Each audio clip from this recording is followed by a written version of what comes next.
The day my mother uninvited me from Christmas was the day I finally understood something painful. Sometimes the people who raised you can be the last people to truly see you.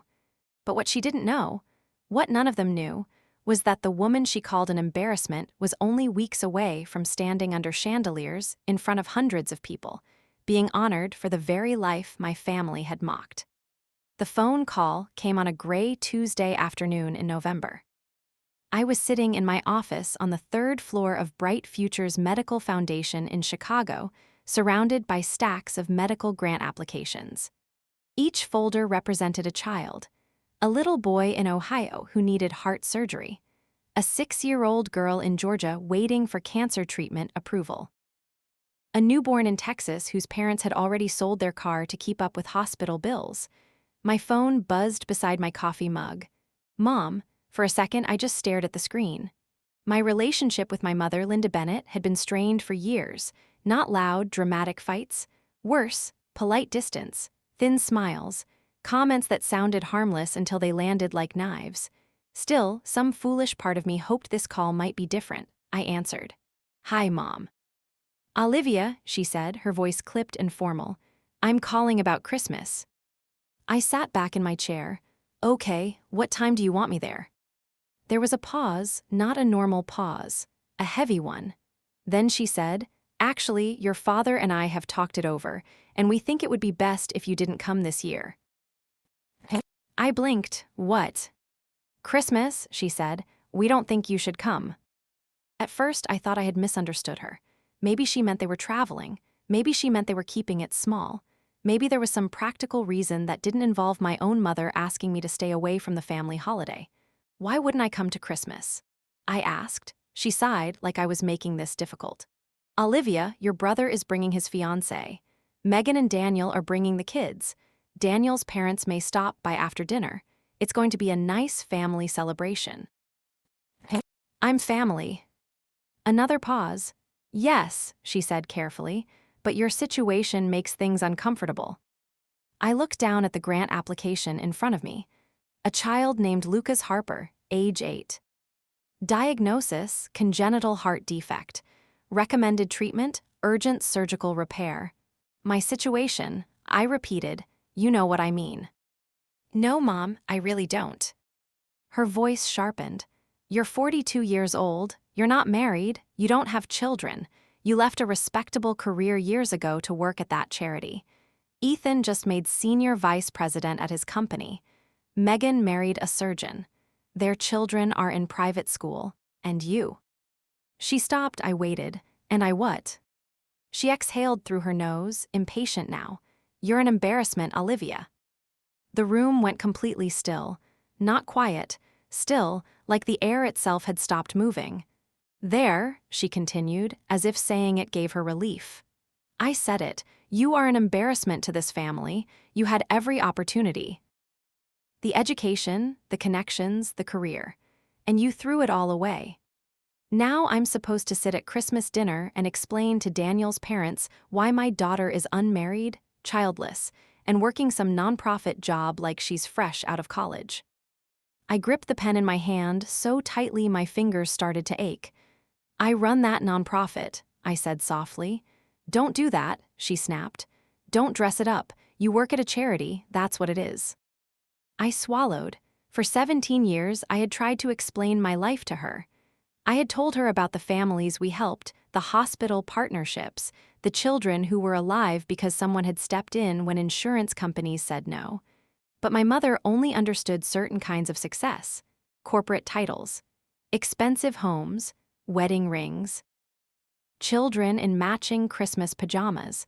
Anything outside that frame looked like failure to her. "This isn't personal," she said, which was exactly what people say when they know they're being cruel. "It's just realistic. You made your choices, but that doesn't mean the rest of us have to pretend those choices turned into something impressive." I felt something inside me crack, not shatter, crack, a clean, quiet break. "Okay," I said. She seemed surprised. "Okay." "Yes, I won't come to Christmas."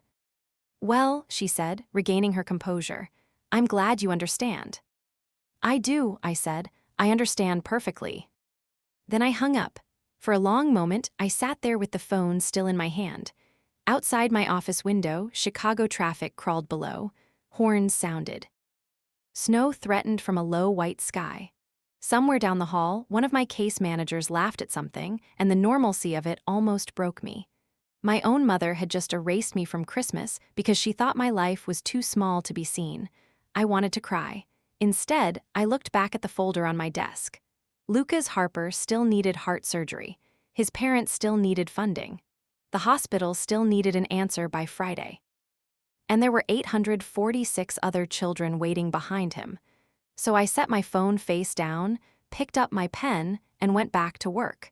Because my mother's shame did not change the mission. And someday soon, she would learn exactly what that mission had built. But before Bright Future's medical foundation, before the grant applications and hospital partnerships and desperate parents whispering thank you through tears, there had been a time when my mother was proud to say my name. Not quietly proud, either. Loud proud. At dinner parties, church fundraisers, neighborhood cookouts, anywhere she had an audience, Linda Bennett found a way to mention that her daughter Olivia worked in investment banking in New York City. "My Olivia is at one of those big firms on Wall Street," she would say, lifting her chin like she had personally built the skyline of Manhattan. "She handles million-dollar deals." Billion-dollar deals, actually, not that it mattered. All my mother cared about was that the job sounded impressive. It had a title people respected, a salary people envied, and an office in a building where the lobby floors were polished until they reflected your shoes. Back then, I was everything she wanted me to be. I had graduated near the top of my class from business school. I had been recruited by firms whose names made people nod with approval. I had moved into a sleek apartment in New York with floor-to-ceiling windows, stainless steel appliances, and a doorman who called me Miss Bennett every morning. I wore tailored blazers, pencil skirts, and heels that cost more than my first car. I ate dinners at restaurants where the menus had no prices. I worked on deals worth more money than most people could imagine, and I was miserable. Not tired, not stressed. Miserable, there is a difference. Tired meant I needed sleep. Stressed meant I needed a weekend. Miserable meant something deeper inside me had started to hollow out, and no bonus check, designer handbag, or congratulatory email from a managing director could fill it. My days blurred together under fluorescent lights and conference room glass. We built pitch decks. We adjusted projections. We analyzed acquisition targets. We smiled at clients who already had more money than they could spend in 10 lifetimes and helped them figure out how to make even more. I told myself it was normal to feel empty in your 20s. Everyone was tired. Everyone drank too much coffee. Everyone kept a spare blouse in the office because sometimes you worked so late that going home was pointless. But every night, when I finally unlocked the door to my apartment, I would stand in the silence and feel like I had disappeared from my own life. My mother never saw that part. She saw the Christmas gifts I could suddenly afford. She saw the expensive coat I bought her one December. She saw the way her friends reacted when she said the words, investment banking. She didn't ask if I was happy. Back then, nobody really did. The night everything changed was colder than I remember it should have been for October. I had been at the office for 16 hours. My eyes burned from staring at spreadsheets, and my feet ached from standing in heels during a client presentation that had lasted 3 hours longer than scheduled.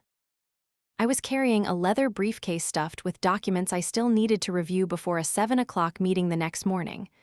All I wanted was to get home. Then I saw him. He was sitting near the subway entrance, wrapped in a faded army green jacket, his back against the stone wall. A cardboard sign rested beside him. Veteran, hungry, anything helps. I had passed him before. That was the part that shamed me later. Not once, not twice, dozens of times. He had become part of the scenery I trained myself not to notice. The coffee cart, the newsstand, the man with the sign. That night I stopped. I don't know why. Maybe I was too exhausted to keep pretending I didn't see him.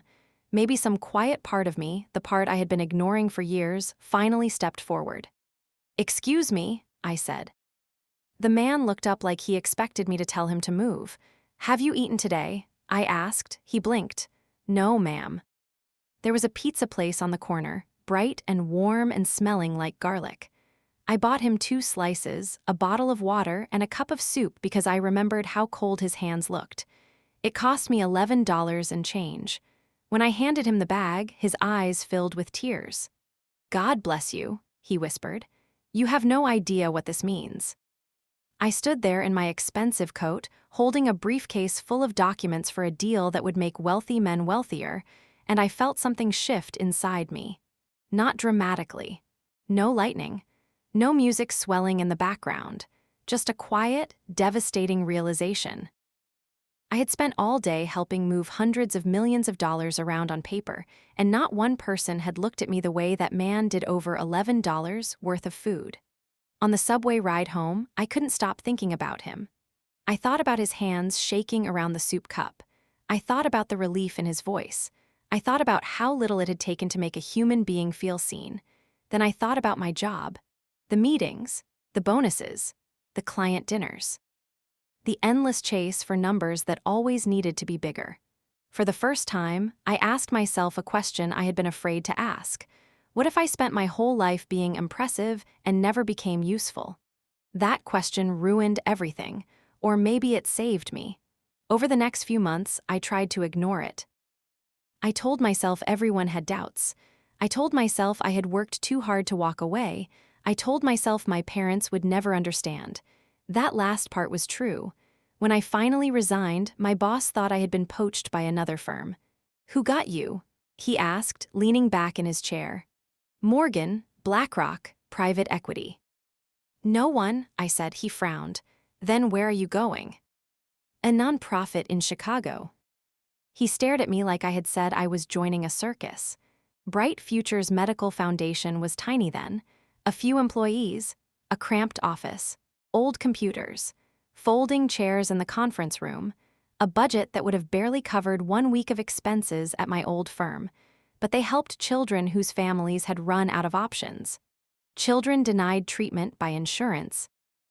Children waiting for surgeries their parents couldn't afford. Children whose lives depended on whether someone could make enough phone calls, raise enough money, and refuse to take no for an answer. My starting salary was less than one of my old bonuses.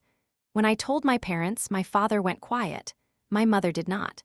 You are throwing your life away, she said across their kitchen table. I'm choosing a different life. No, she snapped. You're choosing failure and calling it purpose. I'm helping sick children, Mom. You were helping yourself before, building security, building a future. I had money, I said. I didn't have meaning. She looked at me like meaning was a luxury only irresponsible people chased. Olivia, people would kill for the opportunities you had. I know. And you're just walking away.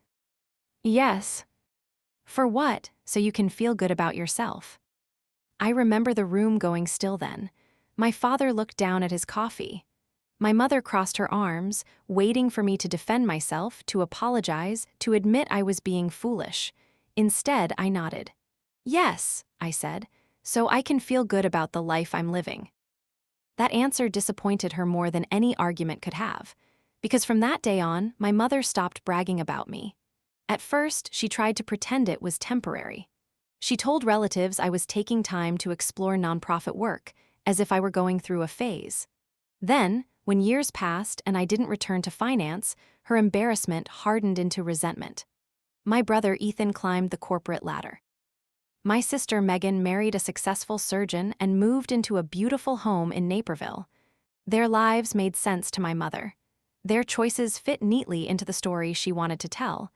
Mine did not, so she made my life smaller when she spoke about it. Not executive work, charity work. Not medical funding, paperwork. Not leadership, that nonprofit thing.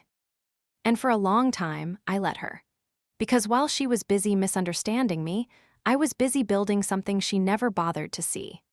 What she never bothered to see was that Bright Futures Medical Foundation was not a hobby, not a phase, and not some little charity where I spent my days making copies and answering phones. It was a battlefield, and for 17 years, I had been fighting on it. When I first joined Bright Futures, the office was on the second floor of an aging brick building on the west side of Chicago. The elevator worked only when it felt like it. The heat rattled through old pipes in the winter. Our conference table had one leg shorter than the others, so someone had folded a stack of napkins under it to keep it steady. There were 6 of us back then. 6 people trying to answer hundreds of desperate calls from families who had run out of money, time, and hope. The foundation's annual budget was smaller than the bonus I had earned during my last year in banking. We could not help everyone. That was the hardest part. Every folder on my desk had a child's name on it. Every child had a family. Every family had a story that could break your heart if you let it. A toddler in Indiana needed cochlear implants his insurance would not cover. A teenager in Detroit needed experimental cancer treatment. A newborn in rural Kentucky needed emergency heart surgery, and her parents had already taken out loans they would spend decades trying to repay. I learned very quickly that doing meaningful work did not mean the work felt beautiful every day. Some days, it felt impossible. I spent my first year calling hospitals, begging billing departments to reduce costs, writing grant proposals until midnight, and learning how to say, "We are going to try everything we can," without promising a miracle I could not guarantee. I also learned how powerful one yes could be. One donor saying yes meant a child got medication. One hospital saying yes meant a family avoided bankruptcy. One surgeon saying yes meant a little girl got to grow up. That was what kept me there. Not praise, not recognition, not money. The yesies. Over time, I stopped thinking like someone who had left finance and started thinking like someone who had brought finance with her. I knew how to read budgets, negotiate contracts, build systems, and convince wealthy people that money sitting in an account could do more than grow interest. It could become a heartbeat, a surgery, a second chance. By my 5th year, I was leading donor strategy. By my 8th, I was overseeing national partnerships. By my 12th, I was chief operating officer. And 3 years ago, the board named me executive director. Bright Futures was no longer 6 people in a drafty office with unstable furniture. We had grown into a national organization with teams in multiple cities, partnerships with major children's hospitals, and programs that helped families navigate the cruel maze of medical bills, insurance denials, and treatment delays. Last year alone, we helped thousands of children receive care their families could not have afforded on their own. I had sat across from parents who had not slept in 3 days and watched their faces collapse in relief when I told them the treatment had been funded. I had stood in hospital hallways while surgeons explained risks no parent should ever have to hear. I had held the hands of mothers who were trying to be brave for their children. I had watched children ring remission bells, take first steps after surgery, breathe without machines, and go home when everyone had once feared they might not. Their photographs covered the wall beside my desk. Not for decoration, for memory. There was Marcus, who received a heart transplant at 8 and now sent me school pictures every September. There was Sophia, who beat leukemia and wrote in purple marker that she wanted to become a nurse. There was Noah, whose parents drove 11 hours to Chicago because they had been told we were their last chance. When I felt tired, I looked at those faces. When a donor backed out, I looked at those faces. When my mother called my life embarrassing, I looked at those faces. Because they told the truth better than she ever had. After that November phone call, I did not tell anyone at work that my mother had uninvited me from Christmas. I did not want sympathy. I did not want my colleagues looking at me with soft eyes, asking if I was okay in that gentle voice people use when they know you are not. So I kept working. Thanksgiving came and went. My family sent photos in a group text. Ethan carving the turkey, Megan's kids wearing matching sweaters, my parents smiling beside a dining room table full of food. I reacted with a heart emoji because that was easier than explaining how it felt to be included in pictures from rooms where you were not truly wanted. In December, the office became busier than ever. The holidays always made the need feel sharper. Parents wanted their children home. Hospitals wanted payments settled before the end of the year. Donors wanted reports showing exactly where their money had gone. My team worked long days, not because anyone forced them, but because every person in that building understood what was at stake. On Christmas Eve, I stayed late reviewing an emergency request for a 6-year-old boy in Milwaukee who needed surgery before New Year's. Snow drifted against the windows. The cleaning crew had already come and gone. Half the lights were off. For a moment, the loneliness found me. I imagined my mother's house glowing with warmth. I imagined the smell of cinnamon and roasted turkey. I imagined my niece and nephew running down the hallway while my father pretended to be annoyed and secretly loved every second of it. Then I imagined sitting at that table while everyone carefully avoided asking about my life. And somehow, being alone felt less painful.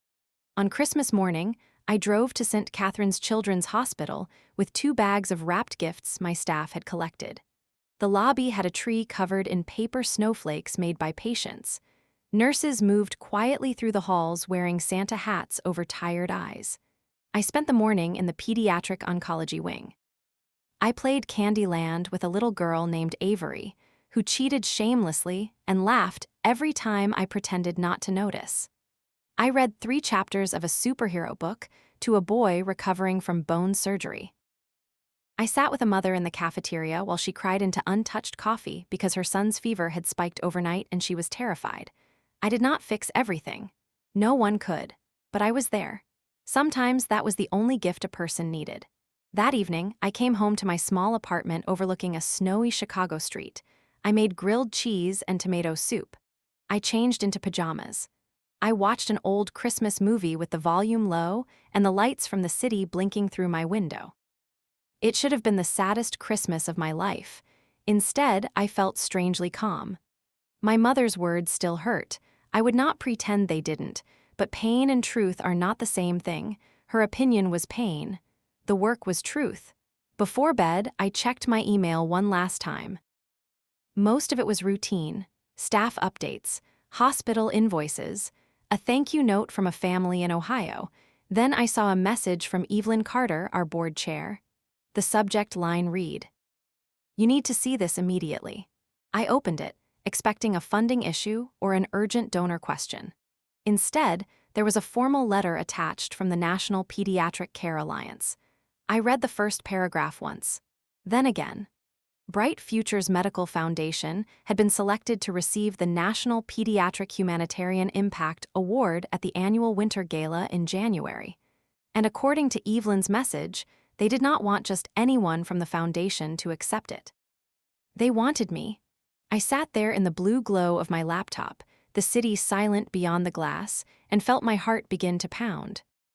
For 17 years, my family had treated my work like something small. Now, in a ballroom full of the kind of people my mother respected, the world was about to call it extraordinary. The letter looked almost too formal to belong in my apartment. Cream-colored paper, embossed seal, my name printed in elegant black type beneath the words National Pediatric Humanitarian Impact Award. I read it 3 more times that night, sitting alone at my kitchen table while my grilled cheese went cold beside me. For 17 years, I had not needed applause. I had trained myself not to expect it, not from my family, not from my mother, not from anyone who believed success had to sparkle before it counted. But I would be lying if I said the invitation meant nothing. It meant something. Not because of the chandeliers or the black-tie dinner or the important names on the guest list. It meant something because every child whose folder had crossed my desk was hidden inside that award. Every terrified parent, every midnight call, every donor meeting, every hospital negotiation, every impossible case where my team had refused to stop fighting. The award was not really for me. It was for all of them. The next morning, Evelyn Carter called before I even reached the office. "Tell me you opened the letter," she said. I opened it. And I'm honored. That is the most boring response I've ever heard. I laughed for the first time in days. What do you want me to say? I want you to say you understand this is a tremendous moment. It's a tremendous moment for Bright Futures. No, Evelyn said firmly. It's a tremendous moment for you. I set my bag down beside my desk and looked at the wall of photos across from me, Marcus with his new heart, Sophia holding a sign that said last chemo day, Noah grinning without his oxygen tube. "It's not just me," I said. "I know that. But Olivia, you built the organization that helped those children. You are allowed to stand in the room and accept that truth." That truth, I was not sure why those words made my throat tighten. Maybe because my mother had spent so many years telling me the opposite. Evelyn continued, "The gala is January 24th at the Drake Hotel. 600 guests. Hospital presidents, donors, foundation leaders, physicians, journalists. You'll give a short speech after accepting the award." My stomach dropped. A speech? Yes, a speech. How short is short? Short enough that people don't check their watches. Long enough that they understand why this work matters. "Evelyn." "Olivia. I hate public speaking." "You speak to donors all the time." "That's different." "No, it is. You just don't like being celebrated." She was right, and we both knew it. Before hanging up, Evelyn said, "Wear something beautiful and bring someone with you." I paused. There it was again, that quiet little bruise. Someone, most people had someone. A husband adjusting his tie beside them. Children taking pictures before they left the house. Parents beaming from a front row table. A family proud enough to witness the moment. "I'll come alone," I said. Evelyn was silent for a beat, then her voice softened. "Their absence does not make your achievement smaller." "I know." But after we hung up, I sat at my desk longer than usual before turning on my computer. The weeks between Christmas and the gala moved quickly. Too quickly. There were year-end reports to finish, donor meetings to attend, and emergency cases that refused to wait for my personal life to become less complicated. Children did not stop getting sick because I had an award ceremony on my calendar. Still, in quiet moments, I thought about the gala. I bought a navy dress from a boutique in River North after trying on 7 others and almost leaving with nothing. It was simple, elegant, and not too expensive. I paired it with pearl earrings my grandmother had given me before she passed, and a silver bracelet I had worn to every major Bright Futures event for the last decade. On the afternoon of January 24th, Chicago was brutally cold. The kind of cold that made the air feel sharp enough to cut skin. I left the office at 3, though my instinct was to stay and answer emails until the last possible minute. My assistant, Tasha, practically blocked my doorway. "Go home," she said. "I have one more file to review." "You have an award to receive." "The file is urgent." "So is dry shampoo and emotional stability. Go." I smiled despite myself. "You're getting bossy." I learned from the best. At home, I stood in front of the mirror longer than necessary. The woman looking back at me did not look like an embarrassment. She looked tired, yes. There were faint lines around her eyes and a nervous tightness in her mouth. But she also looked steady, like someone who had survived disappointment and kept going, like someone who had built a life out of conviction instead of permission. For one strange, fragile moment, I wished my mother could see me. Then I hated myself for wishing it. By 6:15, I arrived at the Drake Hotel.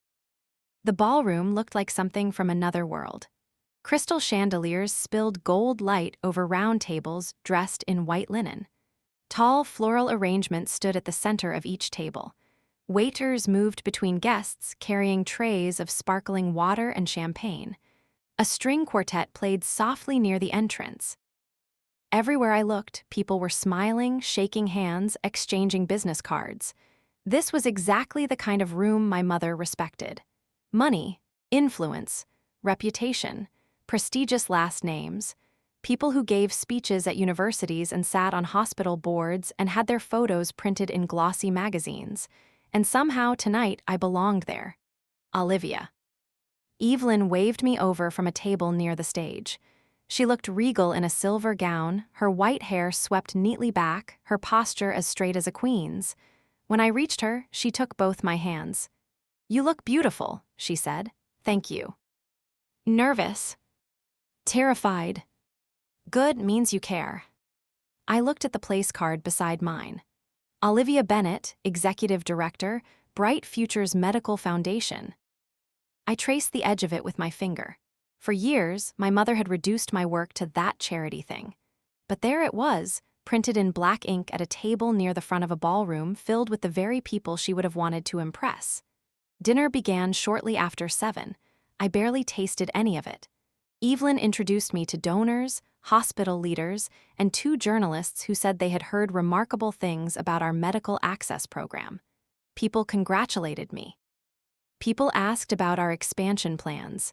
People spoke to me with respect so natural it almost startled me. Then, halfway through dessert, I glanced toward the back of the ballroom, and my entire body went cold. At first, I thought I was imagining her. A woman in a burgundy dress sat at a table near the rear entrance, laughing politely at something the woman beside her had said. Her hair was styled in the same careful waves she wore to church. Her pearl necklace rested against her collarbone. My mother, Linda Bennett. I stopped breathing.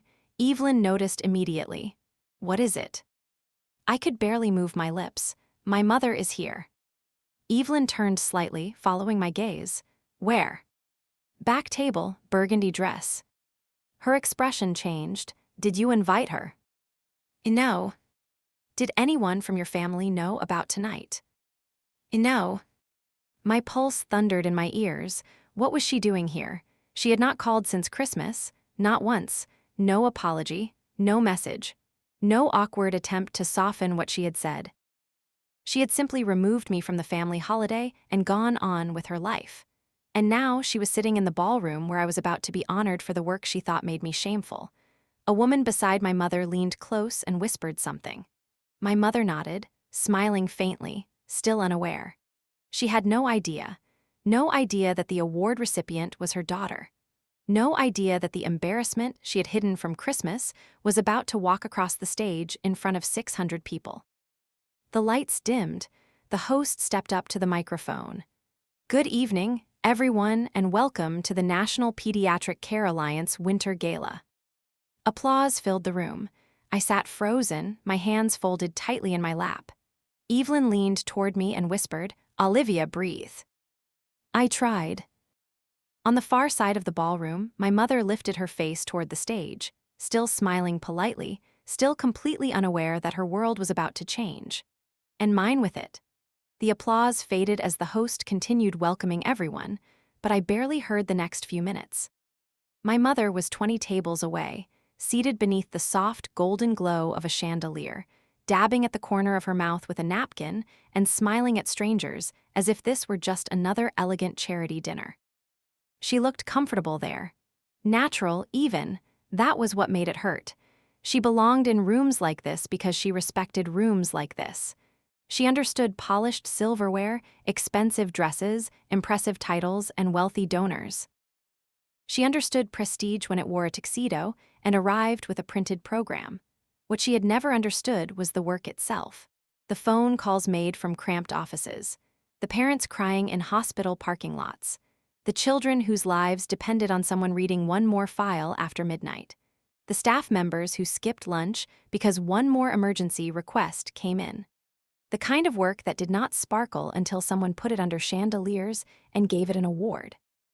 Evelyn touched my wrist under the table. "Stay with me," she whispered. I nodded, but my eyes kept drifting back to my mother. For the first half of the ceremony, I moved like someone underwater. The first award went to a pediatric research team from Boston. The second went to a hospital program in Denver. Each recipient walked to the stage, accepted a crystal statue, gave a speech, and returned to thunderous applause. I clapped when everyone else clapped. I smiled when people looked at me. I took small sips of water because my mouth had gone completely dry.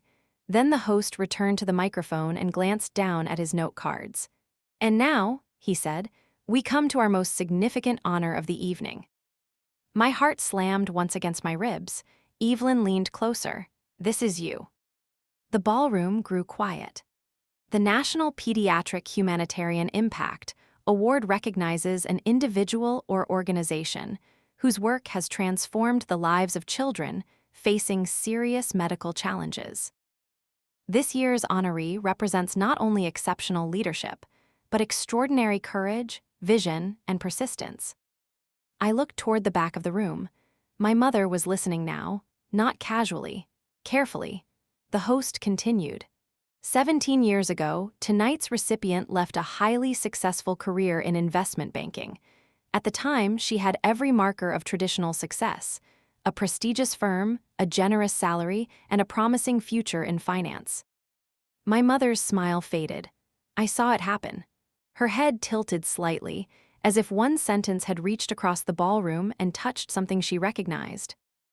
She walked away from that world to join a small Chicago nonprofit with limited funding, a tiny staff, and a mission most people thought was impossible: helping children receive life-saving medical care when their families had nowhere else to turn. The woman beside my mother, her friend, I assumed, leaned over and whispered something. My mother did not answer. She was staring at the stage. Under her leadership, that small nonprofit became Bright Futures Medical Foundation, a national organization partnering with children's hospitals, specialists, donors, and community programs across the country. My pulse pounded in my ears. She has helped build medical access programs that have funded surgeries, cancer treatments, transplants, emergency care, and long-term support for thousands of children. Her organization has given families hope in moments when hope seemed impossible. The screens behind the stage lit up. First came a photo of our office, then a photo of our hospital outreach team, then children, Marcus smiling in his baseball cap, Sophia holding her purple last treatment sign, Noah standing between his parents, both of them crying while he grinned at the camera, and then my face appeared, 20 feet tall.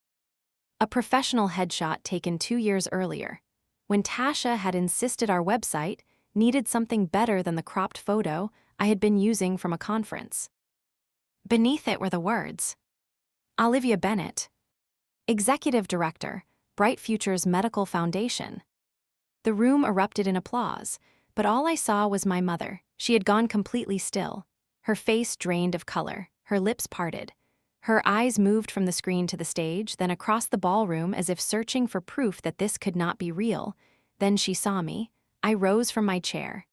Evelyn stood with me first, then the rest of our table, then more people around us.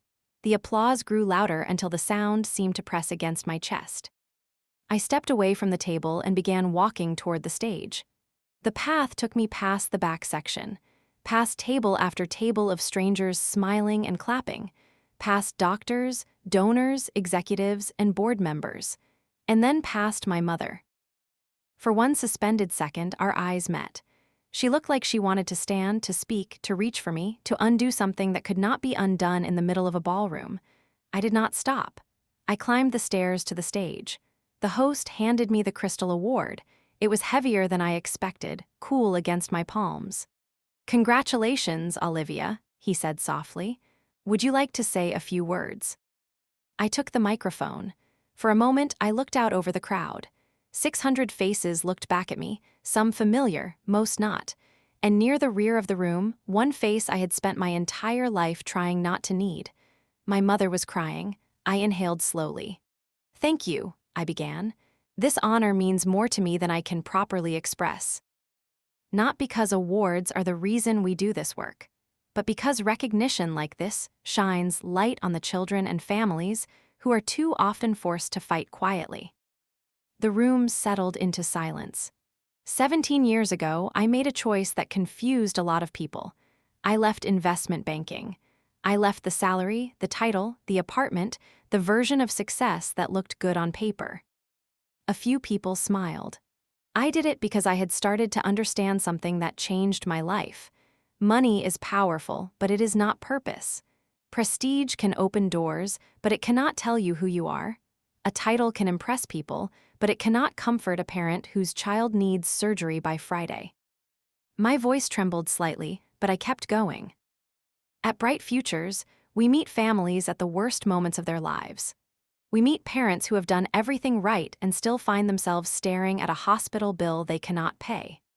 We meet children who should be thinking about school dances, soccer games, cartoons, and birthday parties, but instead are learning words like chemotherapy, transplant, and insurance denial. I looked at the photos on the screen behind me. This award belongs to them.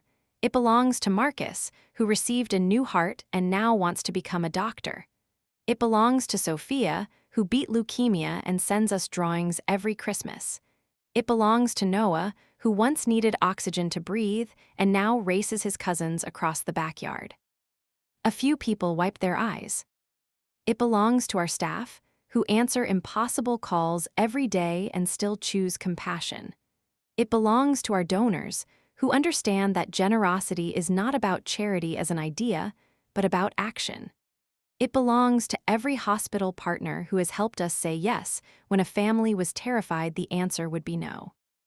Then I paused. I had not planned to say the next part, but once I looked at my mother, I knew I had to. There are many ways to measure a life, I said quietly.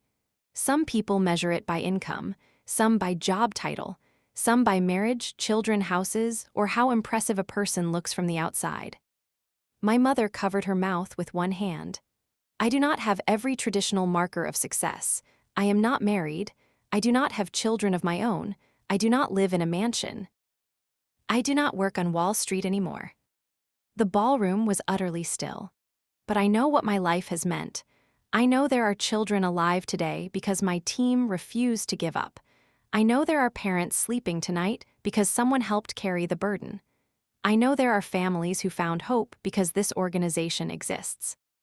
I lifted the award slightly. So no, success is not always loud. It is not always wrapped in money or status. Sometimes success is a child taking their first breath after surgery. Sometimes it is a mother hearing the words, "The treatment is funded." Sometimes it is choosing meaning over image, impact over approval, and purpose over applause. My throat tightened, and if that is the measure, then I am proud of the life I chose. For half a second, there was silence. Then the room rose, all at once. The applause crashed over me like a wave. People stood at every table. Evelyn was crying openly. Tasha, who had somehow managed to sneak into the back of the room with several staff members, was clapping so hard I could see her shoulders shaking. And my mother remained seated, not because she was unmoved, because she looked as if the truth had pinned her to the chair. When I walked back down from the stage, people reached for my hand. They congratulated me. They whispered thank you. A hospital president told me he wanted to discuss a partnership. A donor said his foundation had been looking for exactly this kind of work, but I could feel her behind me, not physically, emotionally. Like a door I had kept locked for years had suddenly opened, and cold air was rushing through. When I returned to my table, Evelyn embraced me. "That," she whispered, "was the speech you were meant to give." I laughed shakily. I don't remember half of what I said. Good, that means it was honest. The ceremony continued, though I barely absorbed the rest of it. My hands still trembled around the award in my lap. Every few minutes, I felt my mother's eyes on me from across the room. At 9:40, the formal program ended. Guests rose from their tables. Music resumed. Waiters cleared dessert plates. The ballroom shifted from ceremony to conversation. Within minutes, I was surrounded. Doctors, donors, journalists, foundation leaders, people asking questions, offering congratulations, exchanging cards. For nearly half an hour, I smiled, answered, thanked, and promised follow-up meetings. Then the small crowd around me grew quiet. People began stepping aside. I turned. My mother was walking toward me. Her burgundy dress caught the light. Her makeup was smudged beneath both eyes. The confident woman who had uninvited me from Christmas looked suddenly smaller, older, shaken in a way I had never seen before. She stopped 3 feet away. For a long moment, neither of us spoke. Then she whispered my name, Olivia. I held the award against my side and looked at her. Mom. Her lips trembled. I didn't know. And for the first time that night, I felt something sharper than anger rise in my chest, because the truth was simple. She didn't know because she had never cared enough to ask. I looked at her for a long moment, this woman who had once known how I took my coffee, how I cried when I was 9, how afraid I had been the first time I moved away from home. And yet somehow, for 17 years, she had not known me at all. You never asked, I said again, quieter this time. My mother flinched like the words had struck her. I thought, she stopped, pressing her fingers against her lips. Her eyes were red, her face pale beneath the ballroom lights. I thought I knew. No, I said, you decided. She looked down at the floor. You decided my life was small because it didn't look the way you wanted it to look. You decided my work didn't matter because it didn't come with the kind of title you could brag about at dinner parties. You decided I was a failure because I was Ethan, and I was Megan, and I wasn't the daughter you imagined. Olivia. Mom, you uninvited me from Christmas. Her face crumpled. I know. You didn't just hurt my feelings. You made it clear that I was welcome in the family only if my life was impressive enough for other people to approve of. Tears slipped down her cheeks. I am so sorry, she whispered. I don't know how to fix what I said. You can't fix it tonight. She nodded as if she deserved that. Behind her, the ballroom continued moving. Waiters carried trays. Guests laughed softly near the bar. Somewhere across the room, Evelyn was watching us with protective eyes, close enough to step in if I needed her, far enough to let this moment belong to me. A woman approached carefully from behind my mother. She was elegant, silver-haired, wearing a black dress and a hospital board pin on her lapel.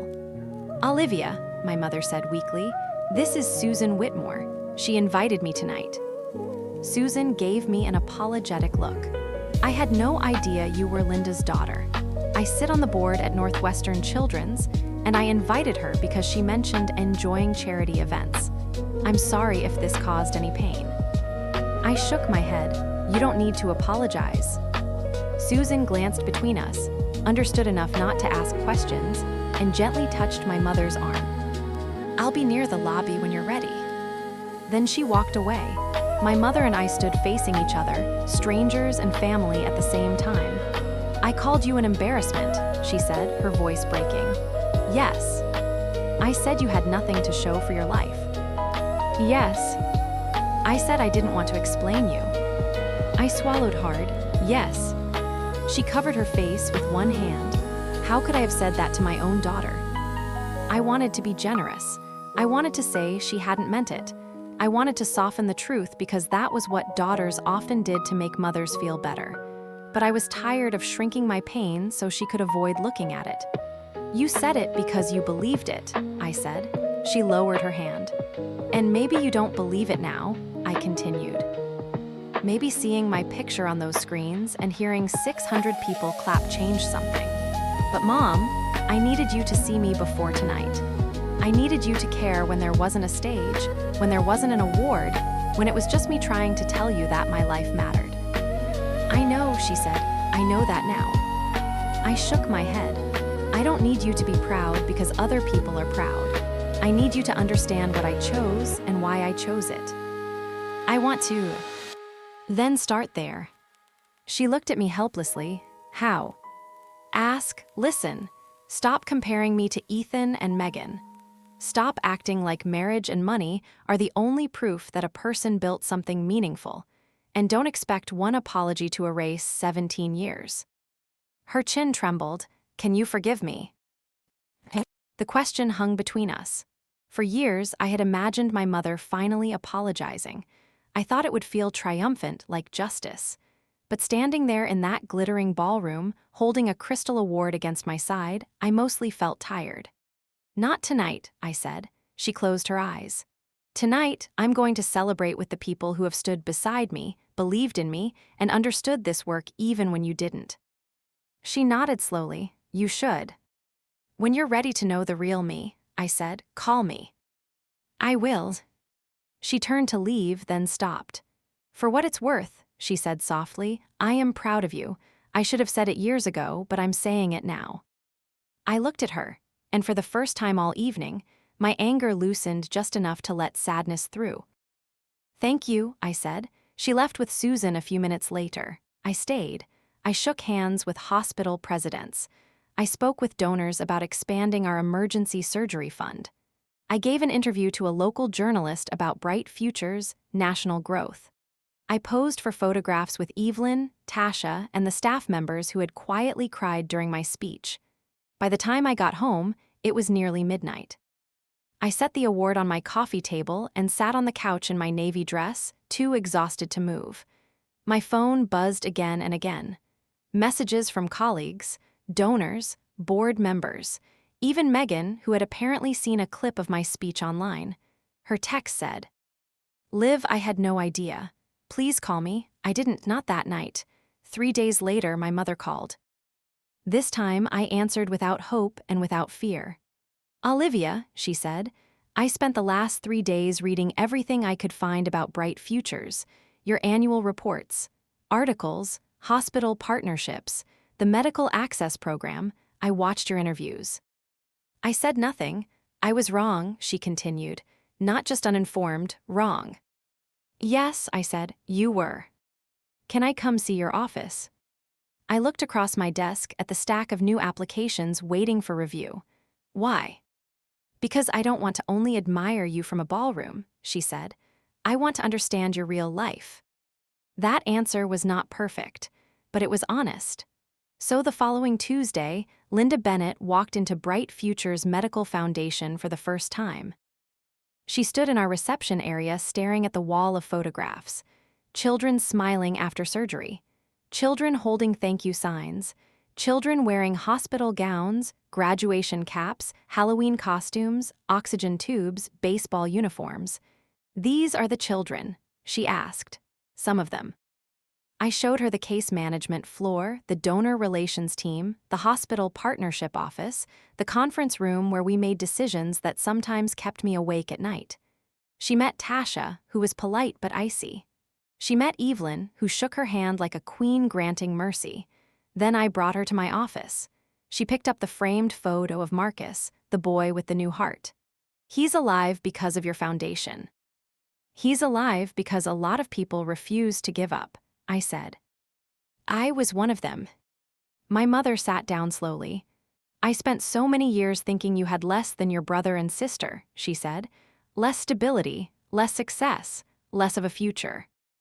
And now," she looked at the photo in her hands, "now I think maybe you had more courage than all of us."